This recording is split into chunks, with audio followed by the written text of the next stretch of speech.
boy, the U.S. Navy Mark V on an ocean wreck. How did that start? He said something to the effect that he had a conversation with Steve Belinda and that they were planning on doing an ocean dive. When I heard from Bob that he was looking to do a recreational dive in a Mark V, my initial reaction was, oh my God. We picked the date of September 16th. It was one of those gloomy, gray, days. Oh no, a reckless driver. I thought it was a really neat idea, but I also knew what kind of obstacles had to be overcome to put a diver in the water and get him back to the surface, surviving this little adventure.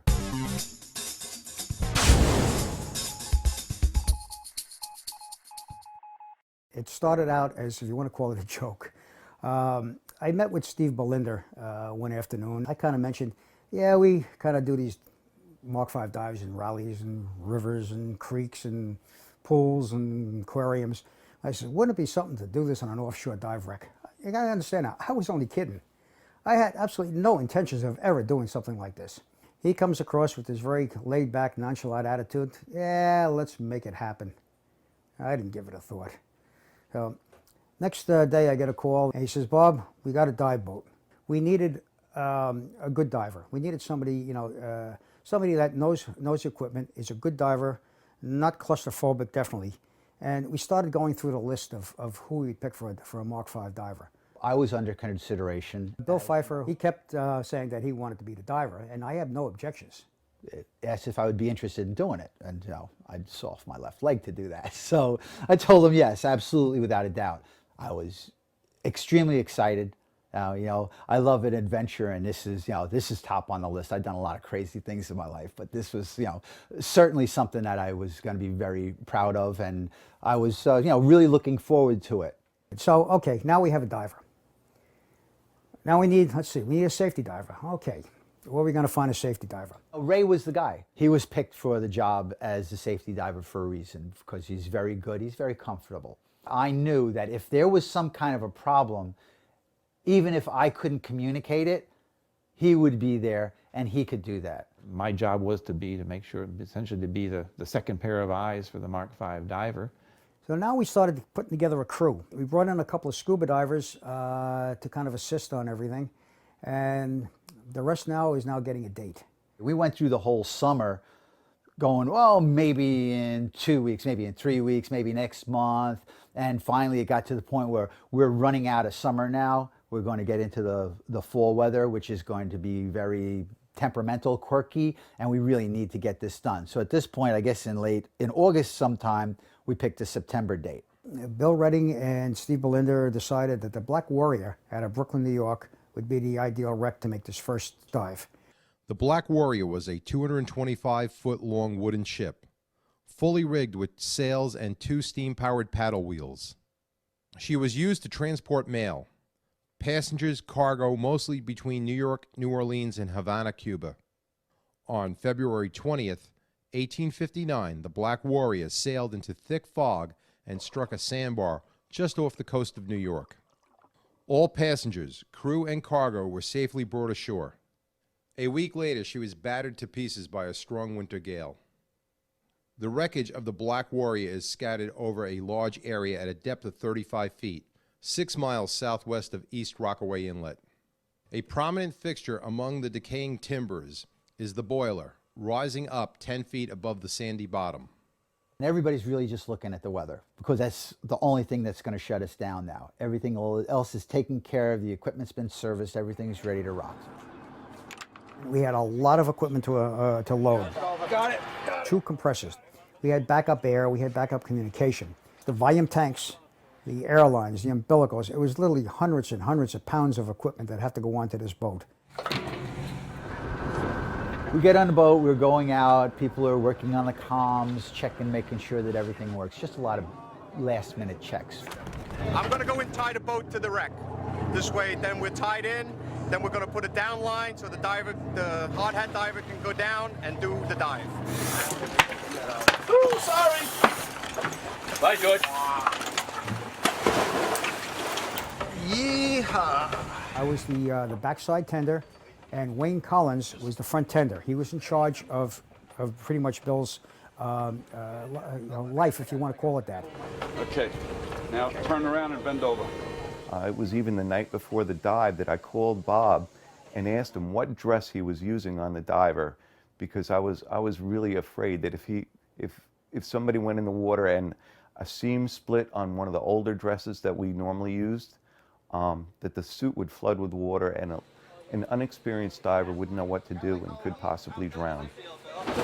The one that was used for this particular dive was virtually a brand new diving dress from the late 1950s. It's been kept in boxes and powder, and I very rarely use it except for special events. The diving dress weighs 20 pounds. The boots weigh 35 pounds a pair.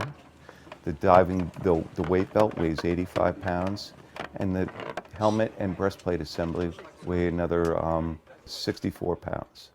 That brings the entire weight to about 100, almost 200 pounds of diving equipment that the diver is going to be wearing. 1943.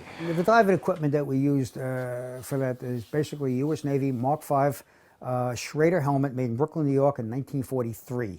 It spun copper, brass, and leathers for gaskets. That's right. Let's put Smiley already. Any serious pictures. 1 second. The two tenders would grab the weight belt on each end and by the suspenders and swing it and place it right in front of the diver. The diver would help hold it in place while the tenders ran the suspenders over his shoulders and started to hang them in the buckles on the back of the weight belt. Hold on, wait. Ray was the one that we fall back on if there was any kind of a problem. You know, he would be there to rectify it, and he was the best guy for the job. You got him? Slack him up, slack him up. Ray Tucker was slated to be the safety diver in a modern Superlight helmet. Ray bought his own equipment down, and I know it was in top-notch condition. He's a fanatic with his own equipment. His tender would have been Bill Caden. He wanted to be on his trip in the worst way. The line is on his left that he's got to grab. It's showtime. You know, I told him that I was ready. I want you to purge and make sure everything's good. They closed the faceplate, we tested the comm, everything was good. We had Gene Ritter, who was on the comm box. Yeah, Bill, you can hear me, right? Stood up. It was kind of awkward getting over to the ladder because of the way the boat was moving around. Make sure you don't fall. They got me over to the ladder, spun me around. I could reach down and grab the handrails, and then I had to feel back. They had, I believe it was Wayne actually helped me get my boot down onto the first step of the ladder so that I could, you know, have a reference point and climb down the ladder. The boat was pitching pretty good, but you know, I knew once I got into the water, most of the weight would be off of me. Now it's just a matter of not getting hit by the ladder or the boat, picking up the descent line, and making my way down to the wreck. The descent line was an adventure, without a doubt. We had to rig the boat because of the sea conditions so that the descent line was actually at a 45-degree angle going from the stern of the boat down to the wreck. I could keep the suit fairly negative. I didn't have to worry about it blowing up, and as I went deeper, it was going to get more negative. So the worst that was going to happen is I was going to get heavier. Went hand over hand down the line. It seemed like it took a lot longer than I would have anticipated it would take to drop down to 35 feet or whatever. It was pretty dark. I really couldn't see anything. I wasn't sure if there was anybody actually out there. I knew that the ocean was alive with people, but they weren't around me anywhere that I could tell. Finally, I got down to the point where I could feel, you know, the boiler, the wreck underneath me. They had attached a line going from the top of the boiler, going off the side down to the wreck itself, so that I would be able to get back to the ascent line. I found like it looked like maybe the propeller shaft, a big long shaft.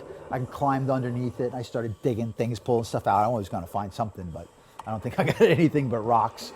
Everything is dark, and there's a little bit of light in front of you where you can see a very limited amount of something. Walked around a little bit. Underwater, I'm really not used to talking all that much, so I wasn't much of a chatterbox at all. Every once in a while, Gene Ritter's working the comms, he would call down, "How you doing?" "Yeah, I'm fine." "What?" You know, and we were down there for 15 or 20 minutes or so, And then he calls me and tells me that it's starting to get really ugly up top and they're going to call the dive. The weather is turning for the worse, so if you can button it up, that'd be great. I'm, in theory, supposed to be following my umbilical back to the wreck, but it doesn't go back to the wreck. It's going out all over the place. They're trying to pull it in, and they can't because it's wrapped around the down line going down. So it took a little while to actually get back to the boiler, and I'm sure that Captain Redden during all of this is like, get these fools out of the water. I want to get out of here. Managed to make my way back to the boiler, and I figured, okay, well, this is great. Now I'm going to find this line and climb back up and get on top of the boiler and find the ascent line and go back up. The line actually dipped down and just showed up right in front of my face as I was standing there on the bottom. Now I got to climb up the rope.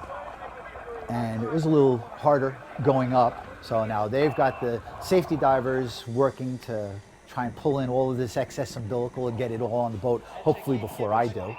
And I started climbing up the line. Nice and slow, fellas. Ray, you're going to be coming up also, right? I'll stay out of his way for the time being. Now as I'm coming up, I'm trying to increase the buoyancy in the suit so that it makes it easier on me. I'd let go with one hand, reach over, grab a control, put a little air in the suit, take a little air out, whatever I needed to do. Now I got to start watching for the ladder on this boat because this thing's going to be thrashing around here someplace, come down and beam me in the head. And actually climbing up the ladder, even in the seas, was a lot easier than I thought it was going to be. Once I got my hand on the ladder, it was just a matter of you go with the ladder. It's moving up and down. You let yourself go with the ladder. Let it take you up and down while you're working on getting your feet positioned. No, just don't let it hurt Once you. he gets up, I got him. I got him. Just, Bob, watch him. Back up. Standard procedure, the first thing that they do is open up the port. You're in this thing and you're all bound up and you've got air coming in and it's loud. And you really want to shut that air off and get some real air in that hasn't been through a machine. They open up the port. How are you doing? I'm doing great. Can I do it again? Sure. Not today, though. Everybody that we picked did their job. They knew what their job was, and they performed flawlessly. I was watching the weather. I was thinking about everybody on dive station all day long and wishing I could have been there.